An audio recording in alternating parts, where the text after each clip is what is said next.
À l'écoute, exprimez-vous en toute liberté. Bandeko Balandi Manaka à l'écoute, Matondo Ndebo Ponisusu Kolanda Biso pour le numéro à Sika. Dengue Bomesana Kolanda Tobeta Ramasolo Amboka, actualité. Boebi ke Mokonzi Amboka Joseph Kabila Kabange Azali Kino Lelo Namboka États-Unis wapi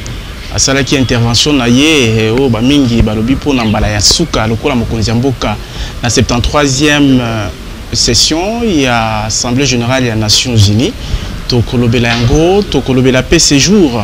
ya mwana mboka wazali bongo mon ministre Molandi ya intérieur pe sécurité Basile Longo Pongo ye azalaki na province ya Sankuru wapi yanganaki na bandeko kuna toko beta pe masolo pambate bozangi ko bosana te na eteni wana mikolo mileki banda ku espelaki moto mobulu ekotaki kuna lokola azali ministre vice-ministre ya intérieur pe sécurité toko tuna ye boni atiki bandeko pi boni amoni ibango bobosani pete phénomène ujana oyo la police a commis déjà ko traquer batu ezali ba masolo toko beta lelo pe ezali mokolo ba yo opposition ba ko sala meeting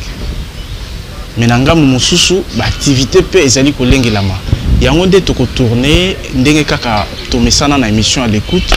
na lobaki yango mobenga minabiso ezali vice-ministre intérieur pe sécurité Basile Longo Pongo op azali autorité morale ya parti congolais socio-démocrate boye malamu mwana mboka Basile Longo autant de journalistes. Na utai koloba parce que mapona minamboka na biso esengeli climat ya paix to ya kimia yo utimboka Sankuru to province ya Sankuru wa pepa ibanda ko pelaki moto mikolo mileki. Est-ce que lokola ministre vice-ministre intérieur paix sécurité okoki ko rassurer que na eteni wana ya Congo bana mboka ba okende mapona mi na kimia? Ya solo nyo tukoloba na uto sala mobembo na province ya Sankuru na kendeki kuna ndenge na kokende pe ba province mususu pambate tozana eleko ya maponami esengeli ko se rassurer que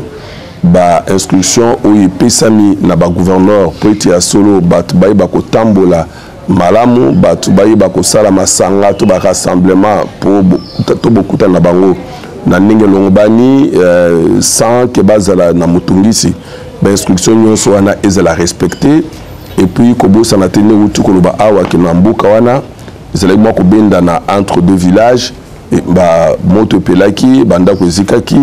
et trouble à l'ordre public et puis ba mususu pe bazaki victime ya ba calamité naturelle quoi ba ni mambulu nokaki ba bantanti keyi ba ni donc dans la période où esengeli penza population za la kimia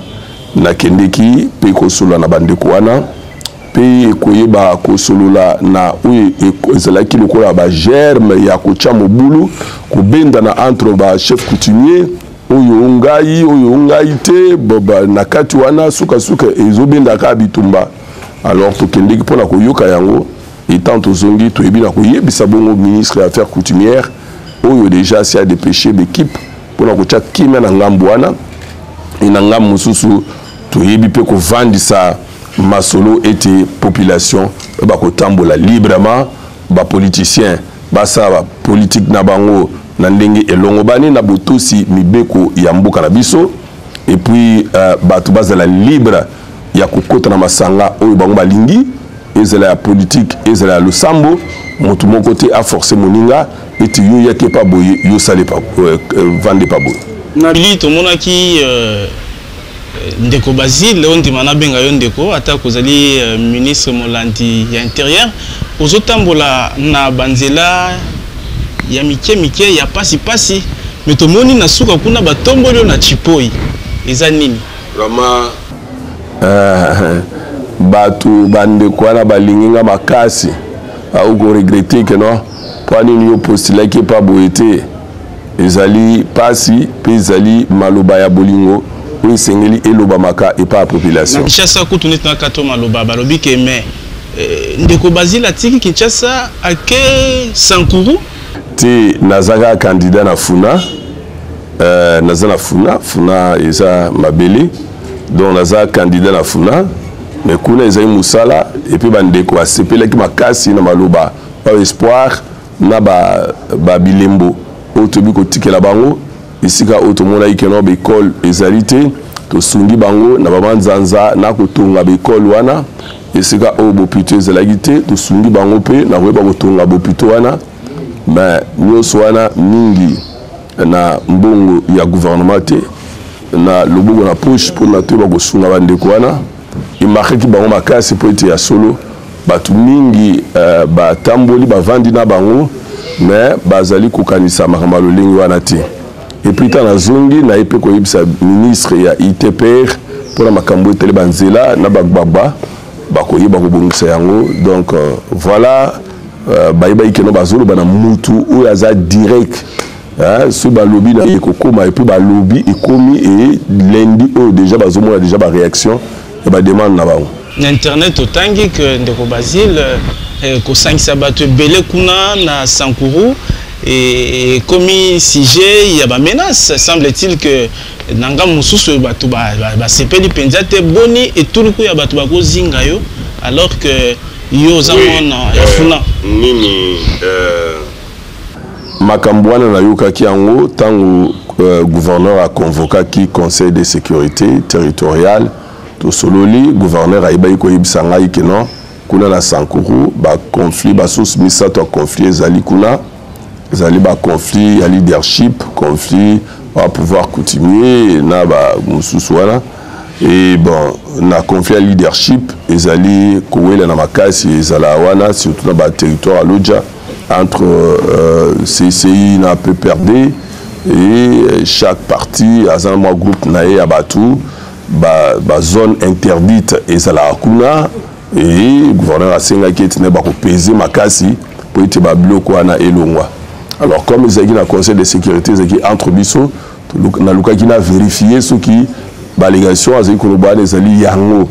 et na kanaki na kidenzela Katako Kombe en passant par Nzela ya Kondo Chumbe où ils allaient bastion ya CCI. Alors dans beaucoup bomba yibsa ngawana yanja na kende pe kokuta makambo wana na tikalaki na tindi équipe d'avance où ikende ki wana de kuta na kila makambo wana kuta makambo wana ba kanzela et puis ba kiti ba wana mutu kata ba kiti ba bini ba bandi beta bango ba panzi ba vitre et heureusement là il beaucoup après étant na commis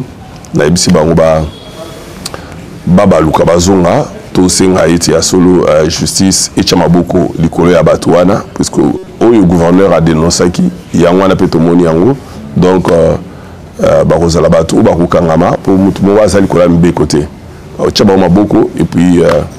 to iba okende liboso. To banzi que ba mesure sécuritaire pe kozwama pour attaque ba susu pe batikali ezokamwisa ba parti mibale ya majorité présidentielle ba potanaka. Non mais makamwani bandi le loté depuis 2006, 2011, 2018 le parti de mibale wana ezaka na majorité tokocha ordre pour biso tozabatu ya ordre tokocha ordre ete oyezali ko selema wana esalemate. Matondo, vice-ministre intérieur et sécurité, tozwa masolo ya mokonzi mboka na 73e session ya assemblée générale ya Nations Unies. Joseph Kabila batbabi que mokonzi mboka bombé torse liboso ya ba père na yende balbana lopoto, c'est-à-dire ako pesa net mitindo oye alingi maponami na mboka na biso kaka maponami tokozonga simate ezali irréversible ingérence tolingi sous ingérence te tolingi hypocrisie te tolingi Nations Unies bikolo nyonso ezala na égalité makambo belebele Monisco a longwa déjà pour 20 ans après mbuma misala na ye ezali vraiment komona na te ya solo tolo balingala me bateme mokonzi mboka bimisaki na lopoto ata koma lobane ezalaki mokuse 15 minutes bato babi que Joseph Kabila bimi yanki. Non, ezali parmi ba makambu oyo ba collègue na batuna anga o moni yo zaki opposition comment yo comme muto Kabila comment non esengeli ko apprécier motu na motu na likambo na juste valeur nango. Aujourd'hui le président Kabila azako zongisa lokumu pe lolendo ya kozala congolais. tozali un pays souverain tozamboka pengene tozamoye un pays souverain indépendant tozali kola bamboka mususu wana ba Belgique tozali kola ba États-Unis pourquoi on Trump a lobby bat balingi pourquoi ba kolenga te sur Kabila lobby yango na lingisi bango ayibisi bango oyo esengeli selema na Congo awa eza mitindu na bango te mama zo kansa azali kolobela bona Kinshasa awa mais ake kolobela bango esika bango bavandi l'élection pas na biso tozoki nango tina suka pa babiloko ba Louis Michel pa babiloko ne bavandi kuna ba Didier Renders o tozoluka transition na Congo ayibisi bango ezali oyo wana boza ko revete l'élection et vous allez pas na biso ezali irréversible ayibisi bango tokosala l'élection biso moko mbongo na biso tobuyi bango na bino tobuyi yango eza ya biso tobuyi et puis Monisco evoya awa omo bandeko kuna beni bazo marcher nazalaki wana nazalaki na mayangos erreur bango bazosala esengeli bango mpe balanda nzela oyo ya mokonzi ya mboka ya komarche contre Monisco nazalaki na mayangos nabengisi moto ya Monisco wana nabengisi ye ino ovandi awa a 0 mètre oyebi très bien ke ba ADF wana bazali awa na kati ya zamba oyo oloyi boye koapuye biso po tosilisa bango kimia ekota bino bo coopérer na bango elo oni bo coopérer na bango po bango ba ya ko bima ba bo mabatu alors bo kini pa na bino botika biso moto bunda na bango est-ce que beaucoup 20 ans pourquoi tu veux na bango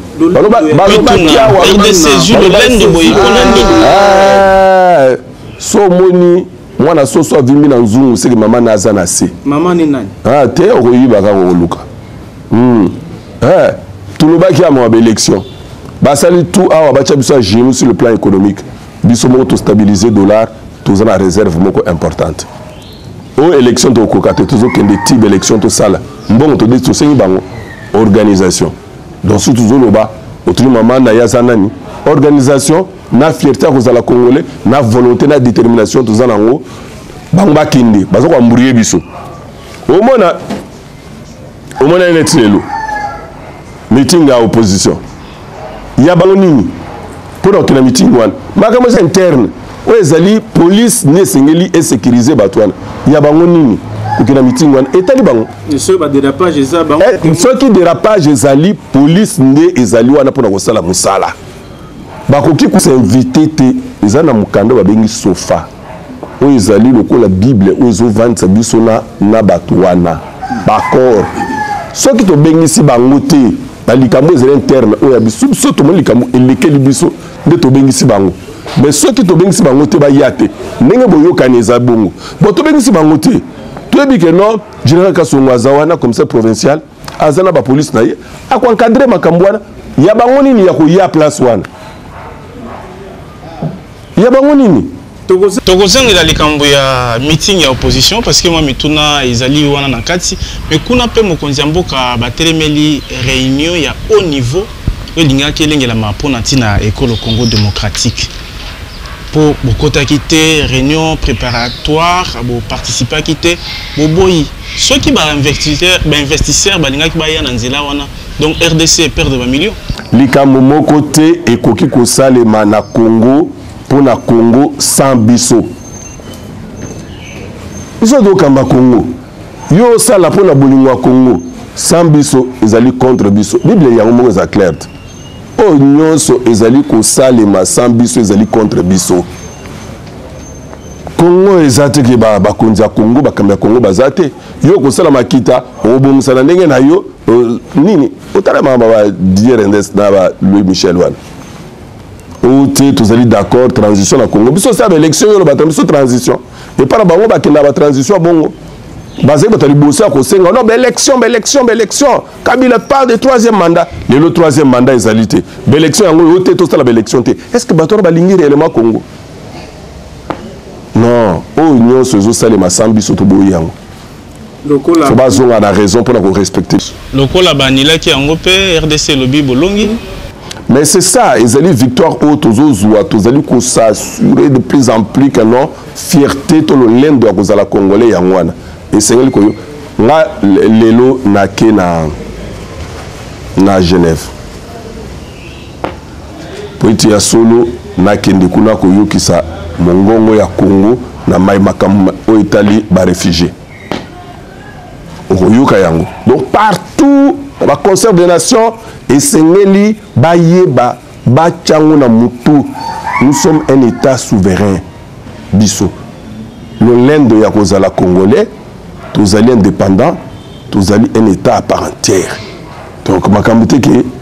tous na bumbu ya bato moko boye ba imposer biso makambo. Et nous quoi est là. Tokanga sujet à Mokonzi Mboka na États-Unis, lobi ayamba ki premier ministre belge alors que boyo ko ni penza ezate tozolanda pe na biano na yo awa ozo indexer kaka bango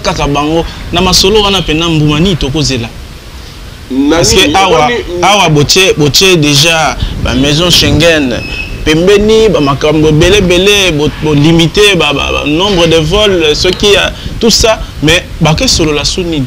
bango esengeli ba mikitisa ba belge lokwa ba mikitisa na Congo ba mikitisa ba mikitisi ba luki mingi bakutana na Mokonzi Mboka ba mikitisi wana toyoki ngakunda kendaka plus loin tina kosenga na mutu na bango moko na bia senga ba excuse publique na kenda plus loin Congo ezali na tango wana ba coloniser biso tozali susu totikali ba umbuté bozo reprocher bango nini exactement parce que na ba affaire intérieure ya Congo élection ezali likambo ya ba congolais on va vendre bo tolingi ko cha premier ministre boy biso pe na Belgique ko ba keno tolingi ko cha premier ministre boy bango nde balaisa biso comme français mathématique sikoyo oyebi te ba congolais mingi ba komi ko kende ko tangisa mais eloko wana esilat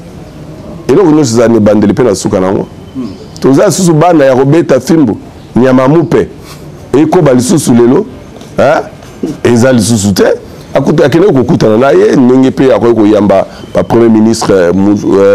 mususu ya Canada ezala nini ayambiye eza makambo ebele o bombazo lela o non boyokela biso mawa bolimbisa biso bon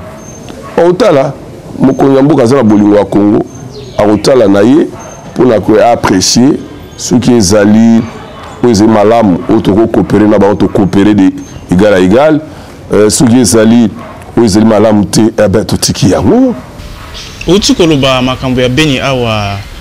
vice-ministre intérieur et sécurité Basil Olongo lobi et bongi bango pe ba telema lokola Mokonzi Mboka contre MONUSCO mais sinon na benyango makambo nini wana si la raté poto yogi kutu ba élu ya kuna ba bi que faut ba interpeller notamment Bino ministère intérieur et sécurité ministère de défense puis affaires étrangères pour makambo wango et bandela kakaka et si la raté pour nani alors que Bino vous allez wana il faut yebisa yo secret pour lele na espace wana likolo ezali espace au tozana ba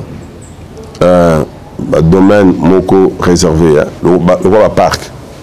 eza ya minene makasi na ngambo wana de deux il faut yeba keno ba province mibale wana eza ba province oyo tozana ngo na mondelo na bamboka mosusu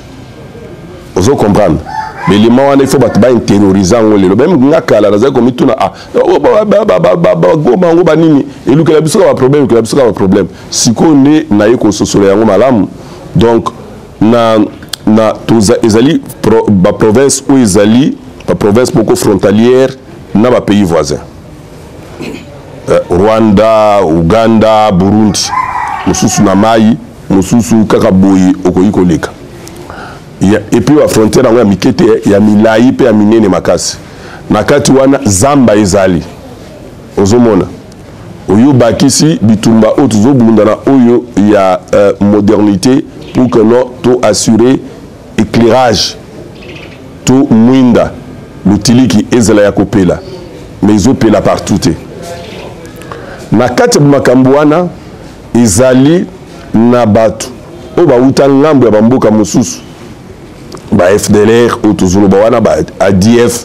o izali bat basima minduki kuuta na ngo na mboka bapaya bakota epa na biso bavanda boyite na kati sobi to na kati banda na kamoko boyite me bazali na kati ya zamba ozomona kuyeba ko dénicher bango ezosenga pe technologie ou makasi ezali tant bazo mona na miso batu boyine bakuta na moto ya FRDC le bakimba kina zamba tamaki na zamba baza ko sala oyo biso su forme to be ya guérilla c'est-à-dire baza ko yate o ke no ba yeboyi ba ma pinga bango ba yete batu mi bali misato bango bima na butu babimeli côté kuna na zamba butu ba ye na mboka oyo batu ara bazali babomi bango mi bali misato ale bakimi makoti zamba babimela population o azala mundu kité pour intervention na biso ezali efficace ekosenga ke chaque mutu aza na policier pembeni na ye finalement tala ezali population ou ezali ya mingi penza densité za ya mingi ya population na espace muke bato wana bazolongwa te pembeni ya zamba mpona nini pamba te baza na espace te ya kolona alors baza kopusa na penza na monyele oyo ya parc po bazwaka mpe espace oyo ya kolona parc wana ezaka zamba oyo bato wana bazali ozo comprendre difficulté oyo ezali ya biso koasire alors otika na difficulté éternelle non parce que umeli yoka sikoyo tolobaki no tosenga renfort ya MONUSCO baya bape na beliko na badrone po te bakocible na kati ya zamba wana bazali place nini bayanke wana baya bavandi na bango ozomona oyese bango no bautilize baheliko na bino bato na biso toluka bato baplace oyo bazali oyo te bakoluka kaka o no meeting ya opposition ezali nde bango bakei ozo comprendre sikoyo makambo bato bazoboma bato awa bazali babima po to utilize bakoki bino boza nango to maîtriser po ezali mboka nyonso ya mokili basangani balobi toye ko appuyer RDC loba boye ko appuyer biso kasi to ya to pumwa na ba avion na bino to pumwa na ba drone na bino to zali kora zamba wana to identifier ba to na ba place bazali ale to tindika bango biloko kuna ne bakufa ote moni ezaka ba explication il faut benga mutu tel il faut benga mutu tel il faut benga mutu tel il faut benga mutu tel o to changer na bato to zana bango awa ba kende nanu bongo ba ya tito moni ti 20 ans non bosa ka ba changement ka ba explication entre temps matoro bazo bimela bato na biso bimela na butu na coin perdu be pas bete ça c'est mutu akufi o to bomi 12 personnes ba kimba koti zamba sikoyo ngai lo mona kamwaki na ke nazo traverser na parc wana na butu pona kende ki place wana na sali distance mulai na yebisi ba garde nanga na makamusu pezeli aza somo tala ba mama oyo garde te nini te na butu wana de 19h suka 21h na makolo mama wana bazo tambola ba courage pe na yebisi ba côté wana bango moko na bina kati zamba boyi na butu boyi bango mo bazo tamande ndozo ka ba okuta na biloko wana bato so ba bimeli bango na kati zamba boyi bamoni bango bazo tambola pam babomi 4 ou baki ba côté na zamba l'état moyen ya ko implanter ce qui 3 millions de policiers abanda ko kengela mutu moko ezozalate mais toujours ça la de fort boyibi ti asultan tulanda bango tolobi tulanda bango na suka mbalo tolobi toujours landa bango ti na dernier retranchement na bango to contre bango ka zamba wana ti to kina bango ti na suka alors ba MONUSCO ba mbria biso ba mbrie biso te bakana bisaka na bango bakende et kuzamala musogi l'état asali pena bokasi wana pamba te kuna makile tangi mingi puis mboka bazali kolela lokola entre temps lobi makambo wana o ya ba de konabiso ba député c'est très bien bazaba lobeli ya population et kozala pe malamu ko orienter population wana vers victoire autozoluka au lieu que tout s'attaquer na bandeko wana non o tout ça la kezali ndeni pendant que mampinga na biso telemi pour nous mettre fin à Ningwana, au moins bateau, bakukota pe basa la marche. Oui, ils ont ça la passe, mais tout ça la marche contre bazo ya comme mabiso, contre bazo bundela bisote, le coup la FRDC. Aux hommes pendant que l'effort wana ezali conjugué pour que tina suka et c'est une population à téléma pour nous dénoncer. On a tena kende kuna na kutena ba mama. Mais si ba téléma la FRDC peut-être bango pe bana ben 10 indice ezalité au retour de la population wana ayebi très bien ayebi yango très bien trop bien makambo na zolo ba oyo c'est ça la réalité oyo ezoleka côté kuna entre temps ezana ba compatriotes boko oyo bazali ennemi ya Congo bazali pe sima wana koluka okota banzela ba chobo pona ete ya solo ba ravitailler ba adefwad mundu gini sala 20 ans boye eruyate ozomona na maloba yo o invité par 3 fois meeting ya opposition na banzi to lobelango kaka et to loba pouvoir parce que bido la gestion notamment et la sécurité sécurité intérieure ya mbuka bo céder bo fungolige parce que ça fait quelques mois awa manifestation ya bongo ezalaki te na triomphal bo fungolige kala bandeko wana tant tozaki na bango tozaki kosala makambo na molongo soki bazongi na molongo omona makambo nyonso eza sans problème bazalaki kosenga bamarche awa sans kopesa baitinéraire lokola bato bakatholike wana bato oyo babeyoni balaïque bazalaki koluka kaka basala makambo moko babomisa bato okosenga marche itinéraire ezali te comment police ekoencadre yo okosenga marche moto mosengi marche ayebani mpenza malamu te eza biloko nini wana nabaki mokolo oyo bayi opposition wana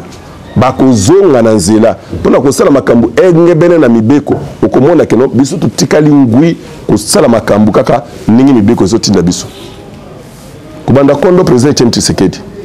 asenga meeting place wana pesa meeting place wana esalema sans problème baye awa nani Antoine nani Chilombo asengi meeting na njili akomi kombo na ye tosengi totindi police encadré basali yango lelo awa afesita même police kasi ezalaki te lelo awa totindi bayo opposition basangani basengi meeting topesi bango nzela pour que ya solo bakende kosala meeting oyo ya bango sans problème malgré mpiaka oyo emonani wana population soka bando comprendre que non makambo nalobaka eza ya solo que liboso boye eza eloko te sikoyo comme ça bato ndenge peno koma ennemi ya opposition kaka naza ennemi ya mutu te naza ennemi ya médiocrité naza ennemi ya mutu te naza ennemi réalité yango nomoni réalité sikoyo talaka ibile bato wana basangani tala production yango wana yango yo pe oke na bumbu osangisi bato nyonso wana po yiba bango mwa ndambo te na bumbu biso tosala baaction ndenge ozomona wana ya kosunga bato lelo ezalaki prévu que le 29 il faut na sunga bamama ya bumbu le 29 il faut na solola na batémoin na nga bango baza batémoin te baya bato te comme na 2011 nde baya kosenga nga baPV ka nde moni baza kotambola nde bazotambola wana yango moni nasali baactivité wana na sololi donc eza te koto mosusu mpe esalemi na tiango oyo ya PCSD kaka esalemi kuna lisanga bani lelo eza samedi te eza samedi eza badate oya kotunanga ndenge toponi sur le 24 novembre eza badate bango baponaki lelo mpona nini baponaki lelo mpona nini eza badate oyo tosepeli ke no tosala baactivité eza te ke mpo bango bakosala baactivité mokili mobimba evandania yo lelo ozosala émission mpona nini Quasi que la police est instruite pour dérapage salamaté pour en abattre bazala non et donc moko ezate ba disposition surtout ezwami mais ba mi comporter lokola ba mikolo que no ba sala makambu na ndenge longo bani na mboka oyo ezali ya bwanya kubanga machine à voter wana ezali kubanga ba élection ozomona na biki bazana bango prêter voter za souci monene pour na batebele imprimante biso bato gagné makasi na 2011 toyebi tina machine à voter pour na kozwa nini ba résultat ba PV na salle ezalaka boui et sengelo za imprimante ba tcheli biso imprimante dans chaque salle que non après avoir voté na bulletin na yo oyo koti na urne oyo tokotanga yango moko bilembo etikala pe na machine beaucoup tala na machine au comparer na oyo ezali ya papier wana ezali boni wa problème na corneille nanga pendinga telemeli yango lobby yambaki ba étudiant lobby que débat sur machine à voter cause la débat scientifique et non politique kalinga lobani alinga lobaki alinga lobaki yo tango zoboya machine wana ya ko prouver biso que non machine wana za mabe pendant que bulletin ezali to ko compter yango ba données et ko tikala na machine imprimante et ko garder ba données mais bulletin ezala kati ya urne o to ko compter yango yo prouver biso que za mabe pour le bulletin peut te compter yango ozo le 14 na bulletin munene wana pe to ko compter yango bo prouver biso que machine wana za mabe et loko nini machine est influencer ceux qui balobaki que ba ko tenir compte kaka na ba résultat ou ezali affiché na machine c'est autre chose mais bazo compter ba bulletin na maboko moko où est le problème c'est ça eloko azoloba ke débat ezala scientifique ezala te débat politique oyo ozoloba ke non na ligne d'élection te ozobomba na motema na yo ke nga na sina échoué pour na préparer ki ba électeur te ba ke ne se faire enrôler. Les problèmes c'est que caractère flou il y a pouvoir encourager kaka flou izawa place batunyo so ba ko boya pouvoir kaka batunyo sauter terme wana ndefo sengeli ko boya yango batunyo sauter population ya Congo mobimba ezalika groupe moko ya 2-3 personnes te bato yanga oyo moni wana bazali d'accord na machine baza combien 5 pe batelemela ki yango balinga 5 eloko nini ba 5 ba sango wana sango oh bagende osenga 3 jours pas mon konzambuka basali 3 mois c'est quoi c'est et ça rapport que ba makoka na bango te mokonza utiliser sagesse na ye pona kokamamboka ba on ba vanda na bango baza limité lokola mokonzambuka rassurer na tribune ya Nations Unies que ba kosala nyonso pour élection ezala apaisé et bongi ko bongisa makambo nyonso miki ona po CLCP alobi ke karaté soki makambo zongi na molongo te akobanda kosalisa activité amine no asesa pona sensibiliser population. Il faut d'abord bango ba yambola ke babomisa ki bato celle-ci heureusement qu'il na sepela ki natan bayoka ki annonce ya mokonzi mboka ba félicita ki mais il faut qu'on senga pardon la population par rapport à makila ou itanga ki bamba lobaki bazo bimisa batanzela parce que président Kabila aza ko luka 3e mandat a modifier constitution celle-ci bato catholique wana mais c'est ces hommes ndokité ba bimisa ki batanzela bato bakufi batindi bato likola makambo wana bato bakufi sikoyo baye ko réaliser que non likambo bango bazali ko lobela ezala kiti esengeli ba banda boko yambola to to bumisa gibinu pamba ba garçon na biso ya lemba oyo bakota mabele esengeli bango na bato wana ba yambola batika mboka Congo to vivre événement oyo nanu to vivate depuis Congo ezala Congo un président de la République en fonction mandat esili asali remise de reprise na oyazo kitanaye Thème Yasouk avant Tolobela FCC na quelques minutes les alus batba kobanga opération Kanga Ojana ndenge Martin Nguma mokonzi Kinshasa ce qui n'a tenu parce que vous allez vice-ministre intérieur et sécurité vous allez na contrôle il y a ba province police bakobanga ni la page non pas sur les autres les alliés n'attend police azo ça likama malamu au lieu ba féliciter bana 12 ans bana 13 ans vraiment au kangeli bango na isika moko 20 30 bana basali ba nini basala kindumba vraiment ozomona mambwana ça normal bateremela makambwana bakanga makambwana oti bakanga kuluna o mabe batika kuluna o kuluna nyoko libiso batika bana na o mokile baby mais sikoyo batu balingi nini eloba azoloba nakota na ndako molonge nabima libanda mbembele donc mbangu yango bonio donc bakanga kuluna mabe otika kuluna o kuluna eleki alors izo zala malamuti bato azoloba raison ezali pauvreté ya baboti ya liboso ya mibale ezali mboka na biso koteka masanga etekamaka kobanda 5h ti 5h ya lobby restriction ezate tango tozokanga mutu akofungula bar ndenge alingi l'état a structuré makambo na te ezali structuré non ezali structuré tango tozokanga yango bazoloba ono biso toza mabe mais tozokoba kosala on s'en fout tozosala oya malamu babar oyo ezosala 24 sur 24 heures tapage oyo bazokoka kolala te. La loi est dure, mais elle reste la loi, elle doit s'appliquer.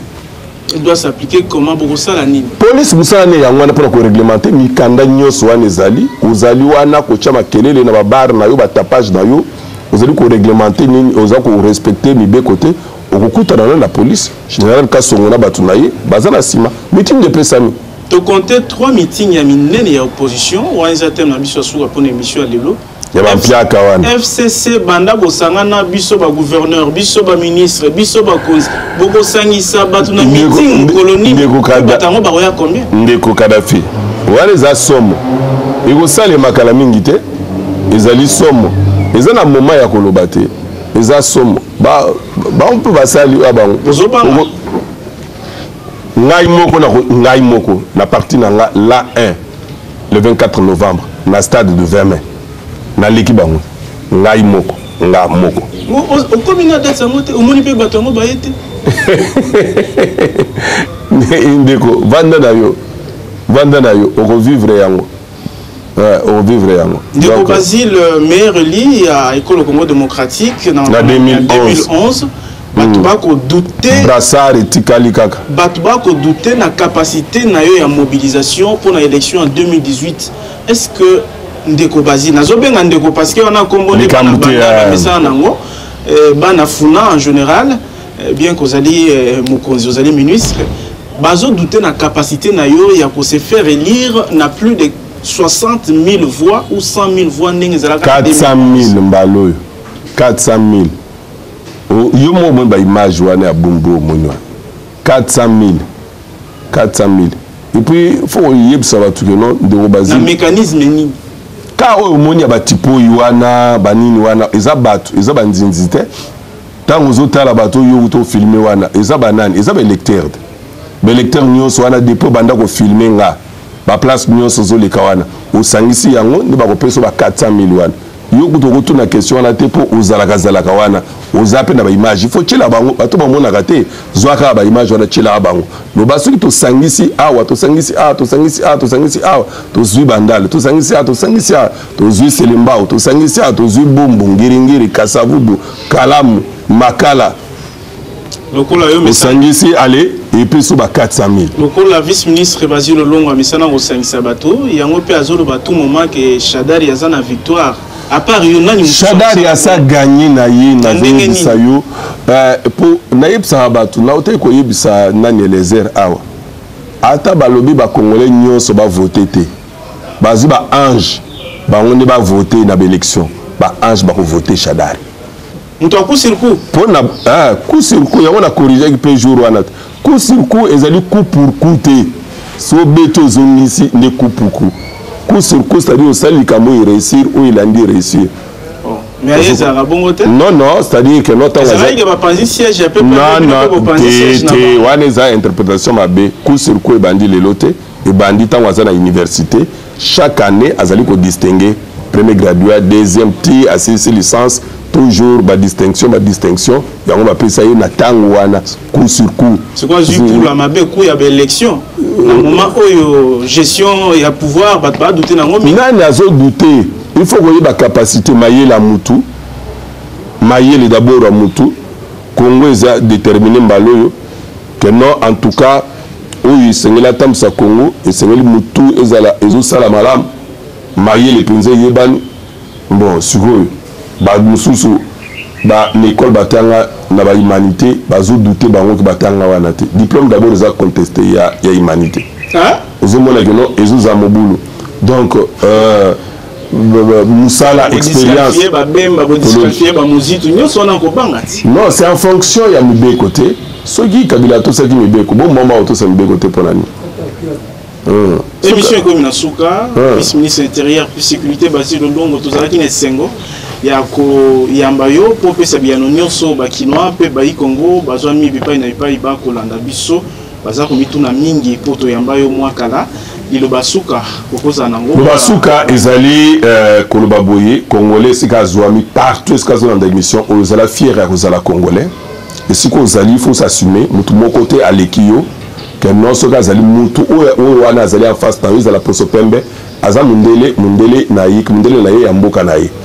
yo bo traiter na ye d'égal à égal à respecter yo peut respecter ye kozala komi kitisa te kozala complexité que non parce que ya azali boye yo azali boye non faut ozala fier ya kozala congolais et ozali na ba leader oyo to bakambi oyo bazali ko rendre bino fierté wana fierté oyo Lumumba azali ko senga yango respect wana ndezo kota tsiko na molongo mobimba et te ba respecter biso tozali baye o to pesi leçon à travers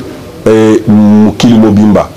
un président jeune où a dit que constitution naie ezako senga que non mandat naie ezali 5 ans une fois renouvelable azana droité ya ko briguer 3e mandat malgré entouré na 9 pays voisins où 6 pays va modifier constitution na bango pour que le président na bango va se maintenir au pouvoir lui il l'a pas fait il a respecté Azana droit à la troisième mandat et c'est une élection pour qu'au moins pour la première fois dans la République démocratique du Congo, tous allons un président où il y a en fonction à Bini, alors ça la remise et reprise, là où il y a qu'on remplacer, l'Union se base à la envie qu'on ait un ex-président, où il y a un stade côté la match avec club dans des rings, un ex-président, où il y a qu'on s'est retrouvé quelque part dans la ferme naïe, Misi Bandunda naïe, Batubaso Mayango. Ça, c'est ce que nous voulons dans ce pays. Azo Tamboula P, à côté de Winza Bandal, à Winza Sinkin, Azo Tamboula, Azali à l'aise, Nakatambo Kanaï. Et le Kouana, il faut ça, les Manambo Kanabiso. Alors, tu peux si les sons, balingite que le Koumouana est zone na Congo. Balingi Congo est un rambo kaya bitumba. Pour bangoba bako piller ba richesse na biso. Baye bako zwa o bozu na biso, biso richesse na biso et permettre biso na développement, l'émergence à Congo. Pamba te kimia kat na Congo, ekotombo la Congo, ekotombo l'Afrique et oyo bamba zo kanisa ke to zala wana, to bozala yango te. To zwa conscience wana. Il est grand temps. To ke na élection, que les meilleurs gagnent. Ils allaient que surtout beaucoup na prolongation na kacha match de football ndé bazui ba poto adverse ba longoliango yo ils allaient sûr qu'on gagner na yo cette machine là ça n'a rien à voir ba commis nulle part que les résultats au ba tenir compte ils allaient que résultat au bimi la machine bulletin ils allaient wana place de témoin pour compter ils allaient faiblesse il y a acteurs politiques ils allaient kozanga makoki ya kocha ba témoin na 2011 Nazali Moko ou Nazalaki Naba PV Nanga. C'est pourquoi je parle de 112 000 voix parce que Nazalango Tilelo, j'avais placé des témoins. Comme je vais les placer, Nazubango partout dans toutes les salles de classe où ils ont retenu comme Bissika d'élection qu'ils ont snatché déjà. Si tout est vos membres, il y a une. Batu ya kufuta batemwe batemwe na futa ba mbongo te yoka ba électeur yoka ba calcul oyoke ba batemwe bazanga ba élection bazana batemwe o ba mafuta ba mbongo na futa batemwe mbongo te et ils veulent que non na gagner na futa ba mbongo comment ce sont tes électeurs ils allaient battre aux porter yo mais yo que futa ba mbongo pas la témoin na ndenge ozo ka calcul des calculs wana batu ba échoua voilà comment les gens échouent oyoke ils allaient et pas naé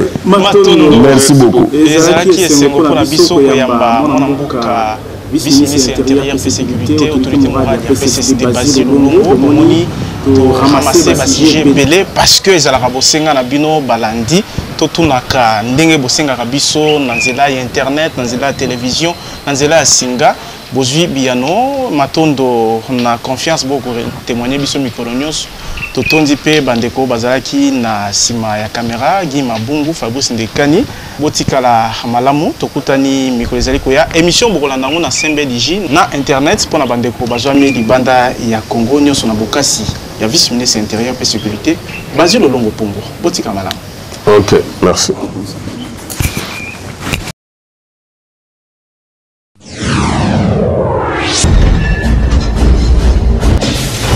À l'écoute, exprimez-vous en toute liberté.